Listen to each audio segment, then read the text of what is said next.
사랑하는 여러분, 이 시간에는 로마에서도 증언하리라 라는 제목으로 함께 말씀을 통해서 은혜를 나누고자 합니다. 자, 어제 말씀에 이어서 사도 바울은 지금 현재 결박되어 있는 상황입니다. 그리고 계속해서 신문을 당하고 있습니다. 말씀을 보면 마치 이제 십자가를 지시기 전 우리 예수님께서 로마의 총독 빌라도의 신문을 당하고 또 유대 종교 사내들인 공의회에게 신문을 당하는 모습과 매우 흡사합니다. 언제 죽임을 당해도 언제 순교를 해도 이상하지 않을 만큼 긴박한 상황이 계속해서 이어지는 것을 우리가 말씀을 통해서 살펴볼 수가 있지요. 하지만 어제 말씀을 통해 우리는 이제 사도 바울을 향한 로마의 군부의 입장이 많이 너그러워진 것을, 부드러워진 것을 살펴볼 수 있었습니다. 그 이유는 다름이 아니라 그들이 사도 바울이 로마의 시민인 것을 밝혀냈기 때문입니다. 여러분, 자국민이잖아요. 자국민을 공정한 재판이 없이 함부로 대할 수는 없었기 때문입니다. 바울은 예수님처럼 유대인들로부터는 막무가내 고발을 당하고 있었지만 이 로마 시민이라는 그 이유 하나로 자신의 생명을 보호받을 수 있었던 것입니다. 여러분, 시민권 중요해요. 시민권이 중요한 이유가 어제 말씀을 통해서 우리가 살펴볼 수 있었습니다. 하지만 바울은 다른 이유가 아니죠. 그가 가지고 있던 이 종교적인 신념 때문에 유대인들의 고발을 당하고 있었기 때문에 천부장은 그 유대교 최고 의결 기관이죠. 이 사내들인 공의회를 소집해서 과연 이가 왜 이렇게 고발을 당하고 있는지 그 진상을 밝혀내고자 규명을 하고자 합니다. 그렇게 사도 바울은 이제 자신을 죽이려고 하는 사람들로 득실되는 가득한 그 사내들인 공회 앞에 서게 됩니다. 호랑이 굴 속에 들어가게 된 것이죠. 아니나 다를까 바울은요 많은 그런 해명을 해보기도 전에 그런 기회도 얻지 못하죠. 그저 당시의 대제사장인 아나니아가 그의 입을 치라, 말을 떼자마자 그 입을 치라 하면서 구타부터 당하기 시작을 합니다. 하지만 사도 바울은 그들의 만행에 굴하지는 않죠. 이 회칠한 담이여 라고 받아치면서 물러서지 않습니다. 함께 23장 3절 말씀을 같이 다시 한번 읽어보겠습니다. 바울이 이르되 회칠한 담이여 하나님이 너를 치시리로다. 네가 나를 율법대로 심판한다고 앉아서 율법을 어기고 나를 치라 하느냐 하니. 자, 여기서 사도 바울을 치라고 명령했던 대제사장 아나니아를 사도 바울이 회칠한 담이라라고 표현하는 것은 그의 위선을 지적했던 것입니다. 여러분, 적어도 유대교의 최고 종교 기관인 이 사내들인 공의회가 나선 것이라면 율법에 따라서 공정한 판결이 나기 전까지는 그 어떠한 형벌을 내려서는 안 되었기 때문입니다. 하지만 지금 무력하게 결박당해 있는 그 사도 바울을 아무런 이유 없이 구타를 시작했고, 이는 결국 당시 종교 지도자들이 하나님의 말씀과는 정말 무관하게 살아가고 있음을 잘 보여주고 있는 장면입니다. 자신들이 가지고 있는 그냥 권력을 남용하고 있는 것을 보여주죠. 예수님 당시에도 그랬고 좀 시간이 지난 시점이거든요. 예수님 십자가 지신 이로부터 적어도 20-30년이 지난 이 시점, 그 상황에서도 그렇게 무고한 생명을 아무렇지 않게 죽이려고 하는 것입니다.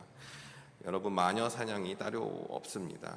마녀 사냥의 원조라고 봐도 될 만큼 그런 상황이 발생하고 있죠.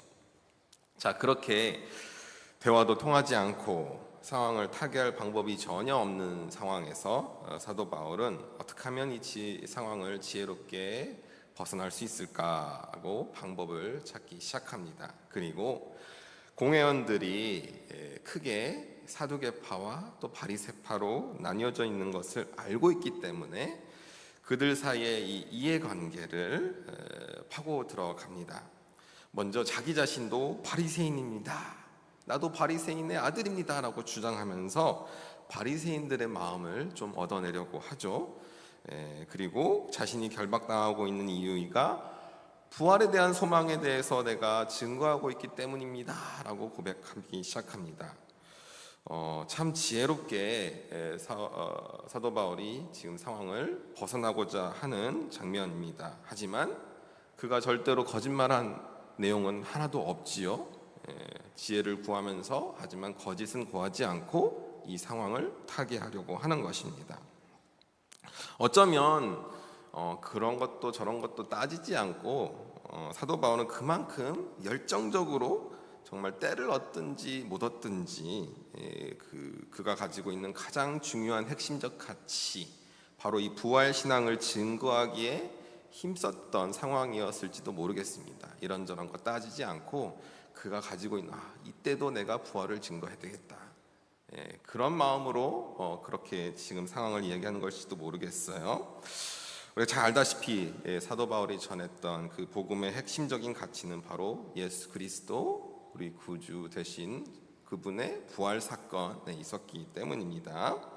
하지만 죽은 자들의 이 부활 이야기가 전파되자 공회원들은 둘로 갈라서게 되는 그런 결과가 발생합니다. 왜냐하면 오늘 말씀에서 봤다시피 바리새인들은 영적 세계를 다 인정했죠. 천사들의 존재도 인정을 했고 또 부활에 대해서도 신앙을 했습니다. 모두 인정했지만 공회의 또 다른 큰 축인 이 사두개파 사람들은 이 모든 것들을 다 인정하지 않았기 때문입니다. 그러다 보니까 자연스럽게 파가 갈리게 되면서 공회 안에는 큰 소동이 발생하게 되었던 것이죠. 여러분, 우리는 이 부분에서 우리가 꼭 교훈을 삼아야 할 메시지를 분명 들을 수 있을 것입니다. 같은 공회 안에서 같은 하나님을 믿는다면서 종교적인 신념이 조금 다르다는 그런 이유로 이렇게 피 터지게 싸우는 모습, 여러분 오늘날에도 우리가 발견할 수 있는 연약한 모습입니다. 우리는 같은 하나님을 믿는다면서 왜 이렇게 많은 교파들로 나누어지게 되었을까요? 예수 그리스도를 믿음으로 구원을 얻는다라는 가장 핵심적인 그리고 공통된 가치는 우리가 공유를 하고 있지만 여러 부분에서 차이점들을 많이 발견하기 때문입니다. 그리고 이러한 차이들을 서로가 받아들이지 못하다 보니까 교단이 나뉘게 되고 갈라서게 되고 거기서 멈추지 않고 서로 주도권을 쥐겠다고 싸우는 모습, 교단 사이에서도 발생할 수 있고 심지어 한 교회 안에서도 우리가 볼 수가 있습니다. 교회 안에서도 내가 신앙하는 방법이 옳아라고 주장하면서 성도들끼리 화합하기를 머뭇거리는 그러한 모습들, 여러분 하나님 보시기에는 얼마나 안타까울까요? 막상 우리는 그 전지전능하신 하나님, 그 크고 놀라우신 하나님에 대해서 정말 빙산의 일각도 알지 못하면서 나의 경험과 나의 지식에만 갇혀서 하나님은 이래 하나님은 저래 얼마나 고집스럽게 내 방식만을 주장을 하고 있는지, 여러분 어떠한 이유가 되었든지요, 교회 안에 크고 작은 갈등들로 인해서 성도들이 서로 싸우고 갈라서는 그러한 상황은 하나님께서 절대로 기뻐하지 않는 모습이라는 것을 꼭 잊지 마시기를 바랍니다. 그리고 우리는 하나님 앞에서 그리고 말씀 앞에서 늘 겸손한 마음을 절대 잊어서는 안 됩니다. 얄팍한 종교적 신념이 우리가 가진 상식보다 앞서서도 절대 안 되는 것입니다. 여러분 오늘 말씀도 보면은 놀랍게도 이 큰 소동이 발생했을 때 목숨이 경각에 달한 그 사도 바울을 살린 것은 다시 한번 천부장이에요. 천부장, 로마의 천부장이 그를 끌어냅니다. 이유 불문하고 로마 시민이니까 일단 이를 살려두고 봐야 된다라고 생각하고 행동한 것이죠. 아직 이 사람은 공정한 재판도 받지 못했어라는 상식이 발동한 것입니다. 여러분, 세상은 냉정한 기준을 가지고 있어요. 분명히 피도 눈물도 없는 그런 기준이지만 때로는 종교기관이 이 세상보다도 못한 기준을 가지고 행동할 수 있다라는 것을 우리가 오늘 말씀을 통해서 살펴볼 수가 있는 것입니다. 무분별하게 사람을 몰아세우는 일, 그러한 일이 오늘날에도 교회 안에도 얼마든지 발생할 수 있다는 것을 우리가 꼭 기억하고 이러한 함정에 빠져들지 않을 수 있도록 우리가 항상 깨어서 우리의 마음과 생각을 주의하고 또 경계해야 하는 것입니다. 상식보다도 우리의 신념이 못할 수도 있다라는 것을 기억해야 하는 것이죠. 자, 마지막으로 오늘 말씀에서 사도 바울은 오직 복음에 대한 열정으로 인해서 이처럼 목숨이 경각에 달린 위기에도 절대 낙심하거나 좌절하지 않는 모습을 보여줍니다. 마치 우리가 잘 알죠? 갈릴레오가 종교 재판에 회부가 되었지만 돌아서면서 그래도 지구는 돌아라고 고백했던 모습처럼, 또 종교개혁자 마틴 루터가 여러 글들을 교회 개혁을 외치면서 쓴 그러한 글들이 있는데 그 어떠한 주장도 철회하지 않겠다면서 이렇게 외쳤다고 하죠. 주님, 제가 여기 있습니다. 여기 서 있습니다. 저를 도와주소서 라고 당당하게 그 군왕들 앞에서 고백을 했던 것처럼 사도 바울도 그 복음에 대한 열정이 가져온 이러한 위기 상황들, 어떻게 그가 피할 수 있을지 그 스스로도 잘 알지 못했습니다. 단지 주님께서 그때그때 주시는 지혜로 말미암아, 감동하심으로 말미암아 상황을 잘 대처해 나갔을 뿐이었습니다. 그런 바울의 상황과 또 마음을 잘 아시는 주님께서 그날 밤에도 바울을 찾아와 주셨고 또 위로해 주시며 이렇게 말씀하십니다. 자, 11절 말씀 다시 한번 읽어보겠습니다. 그날 밤에 주께서 바울 곁에 서서 이르시되 담대하라, 네가 예루살렘에서 나의 일을 증언한 것 같이 로마에서도 증언하여라 하리라 하시니라. 여러분, 그렇습니다. 우리가 살아가고 있는 이곳 퀘벡주도 사실은 정치적으로나 종교적으로나 매우 혼란스럽고 복잡한 곳입니다.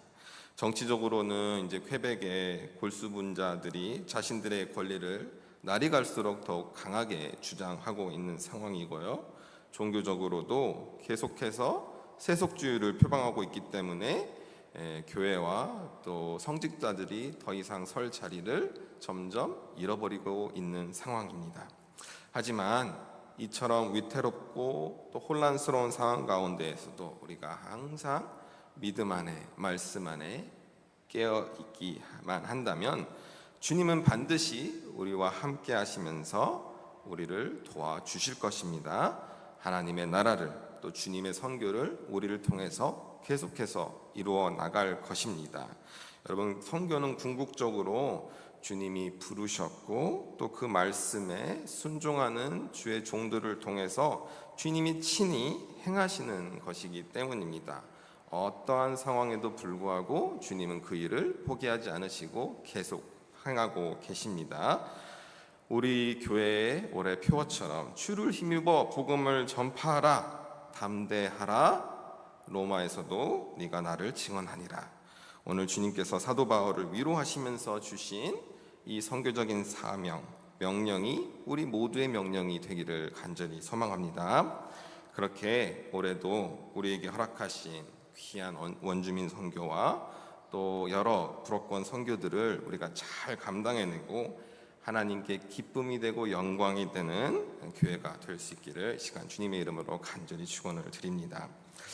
함께 찬양 586장 찬양